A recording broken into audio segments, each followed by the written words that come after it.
With the final season releasing on November 27th, I decided to make a video to refresh your memory on everything that happened in the first 4 seasons. This way, you'll be fully prepared and have all the information you need to properly watch and understand the season finale. So let's get started. The first season sets the stage and establishes the premise of the show. The series takes place in the 1980s in a small and quiet town called Hawkins, Indiana. The first episode begins with a game of Dungeons and Dragons, played by our 4 main characters: Mike, Lucas, Will, and Dustin. The D&D game would remain highly relevant throughout the entire series, as it serves as the main source of information for our 4 heroes. All the monsters' names and abilities we see in the show originate from D&D lore. After one of these games, Will Byers encounters a mysterious creature in the woods. He tries to escape, but ultimately he is kidnapped by the monster. As the town begins searching for Will, Mike, Lucas, and Dustin decide to form a search party of their own, scouring the woods for their missing friend. But instead of finding Will, they stumble upon a frightened girl in a hospital gown with a shaved head. She speaks very little, but they soon learn her name is 11, and that she possesses incredible telekinetic powers. Mike secretly shelters her in his basement, while the boys realize that 11 somehow knows something about Will's disappearance. Meanwhile, Joyce Byers, Will's mother, becomes obsessed with strange flickering lights and electrical surges in her house, convinced they're messages from her missing son. Her desperation grows when she catches a glimpse of the same horrifying creature that took Will, a faceless humanoid monster she calls It. At the same time, Police Chief Jim Hopper starts to suspect that something sinister is happening at the nearby Hawkins National Laboratory, especially after discovering scraps of what looks like a hospital gown outside its gates. Elsewhere, Nancy Wheeler, Mike's older sister, attends a pool party with her boyfriend, Steve Harrington, and her best friend, Barb Holland. That night, while Nancy is distracted, Barb is left alone and suddenly vanishes without a sound. Unbeknownst to anyone, she's been taken by the same creature that abducted Will. Will's brother Jonathan, who happens to be nearby taking photographs, unknowingly captures part of the incident on camera. As the mystery deepens, Hopper begins digging into the lab's director, Dr. Martin Brenner, and learns of a woman who claimed government scientists stole her child for secret experiments. Nancy later pieces together that the monster, visible in Jonathan's photos, matches her own brief sighting of a strange figure in the woods. Together, she and Jonathan form an unlikely partnership to hunt the creature and save their missing friends. When a body resembling Will's is found in a quarry, Hawkins mourns. But 11 soon proves it's a fake. Using her powers, she channels Will's voice through static-filled radios, revealing that he's still alive somewhere else. Hopper, increasingly suspicious, breaks into the lab and discovers the horrifying truth: a vast portal to another dimension. After being subdued by agents, he wakes up in his home to find it bugged, confirming the lab's involvement in the disappearances. Tensions rise between the kids as 11's fear of the lab and the dark dimension, now nicknamed the Upside Down, causes her to mislead them. When tempers flare, she accidentally injures Lucas and runs off, haunted by flashbacks of her time at the lab. Through these memories, we learn that she was the subject of cruel experiments conducted by Dr. Brenner, who treated her as his own child. During one of these experiments, 11's psychic connection to a strange creature opened a gateway, unleashing the horror of the Upside Down upon Hawkins. Eventually, Joyce and Hopper learn more about 11's origins from Terry Ives, a woman who claims her daughter was stolen by Brenner years ago. Reunited, Mike, Dustin, and Lucas find 11 again, just as government agents close in. She saves them from capture and the group reconciles, determined to end this once and for all. Working together, Joyce, Hopper, Nancy, and Jonathan form a plan. They create a makeshift sensory deprivation tank at the local school, allowing 11 to psychically search for Will. In this vision, she finds Barb dead, but Will still alive, hiding inside his fort in the Upside Down. Hopper and Joyce infiltrate the lab and cross into the parallel world, where they discover Will wrapped in vines, barely alive.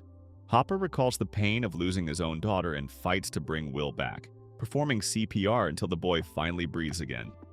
At the same time, Nancy, Jonathan, and Steve set a trap for the creature in the Byers' home. After a brutal confrontation, they manage to wound the monster, forcing it back into the Upside Down. But their battle isn't the only one raging. Back at the school, the agents finally corner the kids. 11 steps forward, using the last of her strength to kill the agents and protect her friends. When the Demogorgon bursts in, she faces it one final time. With a tearful goodbye to Mike, she destroys the creature in a blinding surge of power and disappears with it.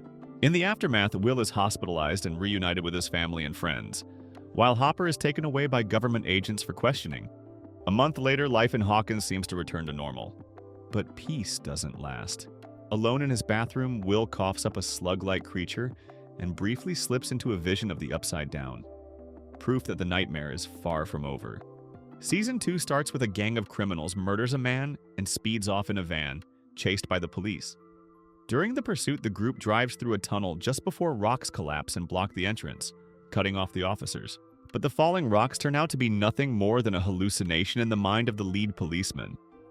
An illusion created by one of the fugitives, a girl named Kali. Blood drips from her nose as we see the tattoo 008 on her wrist, hinting at her connection to 11. Meanwhile, back in Hawkins, the boys visit the Palace Arcade, only to discover that someone under the name Mad Max has crushed Dustin's Dig Dug high score by over 100,000 points. While they're there, Will experiences another strange episode, slipping momentarily into the upside-down version of the arcade and seeing a massive, shadowy creature looming in the distance. The next day, they meet a new girl at school, Max Mayfield, from California, who instantly catches the attention of Lucas and Dustin. Dustin becomes convinced she's the mysterious Mad Max, though Lucas remains doubtful. Around the same time, Max's aggressive stepbrother Billy Hargrove arrives at Hawkins High. Will's visions grow more frequent, prompting Joyce and Hopper to take him to Hawkins' lab, now run by Dr. Sam Owens. Joyce has also started dating Bob Newby, her old high school classmate who now manages the local Radio Shack. Meanwhile, Nancy and Steve are still trying to move on from Barb's death, even dining regularly with her grieving parents, who are unknowingly selling their house to fund an investigation led by conspiracy theorist Murray Bauman. Overcome with guilt, Nancy blames herself for Barb's fate. Mike, still missing 11 deeply, has been trying to contact her every single night. Unknown to him, 11 is alive and secretly living with Hopper in a secluded cabin in the woods. Flashbacks reveal how 11 escaped the Upside Down after destroying the Demogorgon and tried to return to Mike, only to flee when government agents swarmed his house. Hopper eventually found her and took her in, making his late grandfather's hunting cabin their new home. In the present, 11 wants to go trick-or-treating, but Hopper forbids it for her safety. That same night, he investigates a mysterious case of rotting pumpkins spreading through local farms. At a Halloween party, Nancy drunkenly lashes out at Steve, blaming him for Barb's death and admitting she no longer loves him. Hurt, Steve leaves and Jonathan ends up taking her home.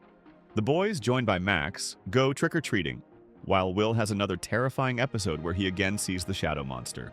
Following Bob's earlier advice to confront his fears, Will tries to stand his ground, but the creature overpowers him and forces a dark tendril down his throat. When Will wakes up, he seems different, distant, and haunted. Joyce soon notices he's obsessively scribbling strange patterns across dozens of pages. Hopper helps piece them together, revealing a vast network of tunnels beneath Hawkins. When Hopper goes to investigate, he finds an entrance beneath the pumpkin fields but becomes trapped. Meanwhile, Nancy and Jonathan are captured by agents after trying to tell Barb's parents the truth, but they manage to record Dr. Owens admitting Barb's death and later leak the evidence to Murray, who helps them spin a version of the story the public will believe. At the same time, 11 rebels against Hopper and discovers clues about her biological mother, Terry Ives. Using her powers, she makes contact and learns about the trauma Terry endured. Trying to rescue her, 11 also discovers another girl from the lab, Kali, the same 008 from before, and travels to Chicago to find her. Kali welcomes her into her group and teaches her to harness anger to strengthen her powers, but when 11 refuses to kill a man involved in the experiments, she realizes her path lies back in Hawkins. Back home, the situation worsens. The lab is overrun by Demodogs, smaller Demogorgon-like creatures controlled by the shadow monster that has now infected Will. During the chaos, Bob sacrifices himself to restore power so the others can escape. The survivors regroup at the buyer's house and realize the shadow monster operates like a hive mind through Will and the creatures. They attempt to isolate Will and trigger his memories, leading him to tap out a Morse code message. Close gate. As the Demodogs close in, 11 returns and destroys them, reuniting emotionally with Mike. She and Hopper head to the lab to seal the gate for good, while Joyce, Jonathan, and Nancy use heat to burn the infection out of Will's body. In the tunnels, the others ignite the roots with fire to distract the creatures. 11 channels all her rage and power to close the portal as Hopper defends her, severing the connection between the two worlds. A month later, the government shuts down Hawkins' lab, and Barb's family finally holds a funeral. Owens provides Hopper with adoption papers, officially making him 11's legal father under the name Jane Hopper. At the snowball dance, the kids finally get a normal night. Will dances, Lucas and Max share a kiss, Dustin gets a dance from Nancy, and Mike and 11 reunite on the dance floor. But as they celebrate, the camera pans to the Upside Down, where the enormous shadow monster still looms over Hawkins Middle School, waiting. Season 3 begins in June 1984.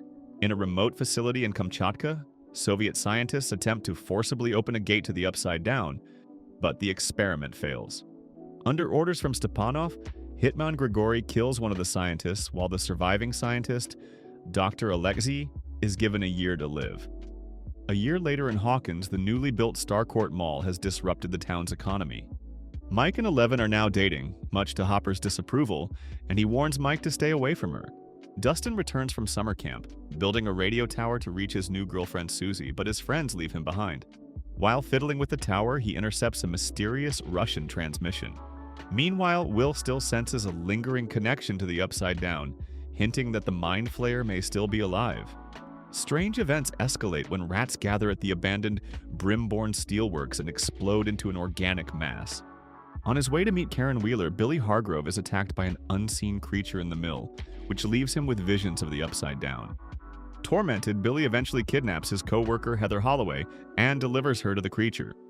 Nancy and Jonathan, now interning at the Hawkins post, investigate a series of odd occurrences tied to Doris Driscoll, an elderly woman worried about rabid rats consuming her fertilizer.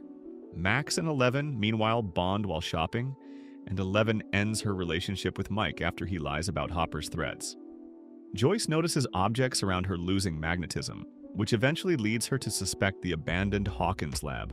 At Starcourt, Dustin reconnects with Steve, now working at Scoops Ahoy, and they enlist Robin's help to decode the Russian transmission, revealing a secret shipment arriving at the mall that night. As the Mind Flayer's influence spreads, townspeople, including Billy and Driscoll, become flayed, their bodies possessed by the creature. Will confides in Mike, Lucas, 11, and Max, warning them that the Mind Flayer is still active and likely controlling Billy. The group attempts to trap Billy in the pool's sauna to confirm his possession, but he escapes, threatening their lives until 11 intervenes. Meanwhile, Hopper and Joyce uncover a Soviet laboratory hidden in Hawkins, narrowly escaping an attack by Grigori while rescuing Dr. Alexei. Using Murray Bauman to translate Alexei's knowledge, they learn the Russians are trying to access the Upside Down through a portal beneath Starcourt. At the Independence Day Fair, Grigori corners Mayor Klein to pressure him into finding Hopper. 11 attempts to psychically locate the Mind Flayer through Billy, but doing so gives the creature a link to her. The Flayed converge on Brimborn Steelworks, merging into a massive, powerful entity. Battles ensue. Hopper's group fights Soviet agents while Dustin, Steve, Robin, and Erica infiltrate the secret Starcourt base, and 11 confronts the Mind Flayer directly. Using fireworks and strategy, the children's group manages to weaken the creature. Billy sacrifices himself to protect 11, Mike, and Max, while Hopper kills Grigori but becomes trapped. Joyce triggers an explosion to close the gate, seemingly disintegrating Hopper, while Dr. Owens arrives with military support to contain the aftermath. 3 months later, Starcourt is destroyed, and Mayor Klein is arrested. The Byers family, with a powerless 11, prepares to leave Hawkins. Mike and 11 reaffirm their love, planning to reunite at Thanksgiving. Meanwhile, in Kamchatka, Russian guards feed a captured Demogorgon, but deliberately exclude the American prisoner, hinting at further secrets. Season 4 starts by taking us back in 1979, with Dr. Brenner experimenting on test subject 10 until a mysterious incident kills all of the subjects except 11. Fast forward to 1986, 8 months after the events at Starcourt Mall, Joyce, Will, Jonathan, and 11 have relocated to a new home in Lenora Hills, California. 11 struggles with losing her powers and faces bullying at Lenora Hills High. Jonathan and Nancy navigate their long-distance relationship, confiding in friends. Jonathan to pizza delivery boy Argyle, and Nancy to her weekly street colleague Fred Benson. Joyce receives a porcelain doll in the mail, apparently from Russia. After following Murray's instructions to destroy it, she finds a hidden note revealing that Hopper is still alive. Meanwhile, back in Hawkins, Mike and Dustin join the high school's Dungeons & Dragons Club, the Hellfire Club, led by Eddie Munson. They miss Lucas winning the basketball championship. Max, still grieving Billy's death, struggles to cope with her loss. Steve and Robin work at Family Video, often discussing their personal lives. Chrissy Cunningham, a cheerleader, is haunted by visions of her abusive mother and a grandfather clock. While buying drugs from Eddie, she is possessed and killed by the sentient figure from her visions, later identified by Eddie and Dustin as Vecna. Nancy and Fred investigate her death, learning from Eddie's uncle Wayne Munson that Victor Creel, a Hawkins resident institutionalized in 1959, may be linked. Fred falls victim to Vecna after being lured into the woods. Dr. Owens is confronted by Lieutenant Colonel Jack Sullivan, who suspects Eleven in Chrissy's death. Eleven is arrested for assaulting Angela but is rescued by Owens, who explains the danger Hawkins faces and offers to help restore her powers. Joyce and Murray fly to Alaska to deliver Hopper's ransom. In Kamchatka, Hopper attempts to escape the prison camp, bribing a fellow inmate to break his shackles but is soon recaptured. Max and the others investigate the Creel house, uncovering flickering lights that correspond to Vecna's movements in the Upside Down. Jason Carver and the basketball team hunt Eddie, believing him responsible for Chrissy's death, but Eddie narrowly escapes. At the Nina Project in Nevada, Eleven is trained in a specialized sensory deprivation tank designed to access memories of her time at Hawkins' lab. She briefly regains her powers and begins to recall critical events, including the true identity of Henry Creel, Subject 001, who became Vecna after she overpowered him and sent him to the Upside Down. Using Susie's help, Mike and the others find the secret lab and help rescue Eleven. Meanwhile, Joyce and Murray infiltrate the Russian prison and help Hopper escape. In Hawkins, the group enacts a multi-pronged strategy. Max, Lucas, and Erica lure Vecna at the Creel house while Steve, Nancy, and Robin attack its upside-down counterpart. Dustin and Eddie distract the bat-like creatures, though Eddie sacrifices himself. Eleven creates a makeshift sensory deprivation tank in a local pizza parlor using psychic projection to protect Max's mind. Vecna overpowers Eleven temporarily, revealing that he created the Mind Flayer and controls the Upside Down. Mike's declaration of love empowers Eleven to break Vecna's hold over Max, but Max briefly dies, allowing Vecna's gates to open and wreak havoc on Hawkins. The group fights back. Murray burns reanimated demodogs, and Eleven helps Max revive. Vecna's true form is attacked in the Upside Down by Steve, Robin, and Nancy, sustaining severe injuries but escaping. 2 days later, Hawkins begins to recover from the devastation, though Max remains comatose. Will senses Vecna is still alive, and dark plumes rise from the four gates, bringing a supernatural storm and spores over the town, hinting that the threat is far from over.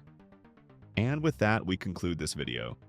I hope you enjoyed this full recap and found it helpful in reminding you of the events that happened. Thank you for watching, and I'll see you in the next video.